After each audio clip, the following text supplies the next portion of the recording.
Moja 90 a dnes aj s tvojimi novými výdavkami od tohto roku. Investičná stratégia 2026. Podľa Google toto bol najvyhľadávanejší výraz Slovákov za posledné 2 týždne. Média sa budú predháňať vo vyjadreniach odborníkov. Jedni budú kričať bublina, druhý zasa riziko recesie, tretí budú sľubovať najlepší rok v histórii a do toho ešte clá, geopolitika, ďalšie neznáme. Rada pre teba, nesprávaj sa ani ako trader, ani ako hazardér, ale maj plán. Správny výber ETF-iek, pravidelné vklady, k tomu rebalans a likvidná rezerva na viacej mesiacov. Návod nájdeš tu. Pozri si moje bio.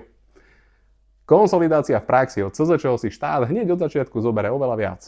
Od nového roku zdravotné odvody od prvého dňa podnikania viac ako 120 eur. Teraz pozor, ak si začal podnikať minulý rok, od 6. mesiaca tvojho podnikania ti pribudne nová povinnosť platiť do sociálky viac ako 130 eur. Dokopy je to cez 250 a to si ešte nepodával daňové priznanie. A potom odvody minimálne 425 eur. Nastav si cashflow tak, aby ťa to nechytalo za krk.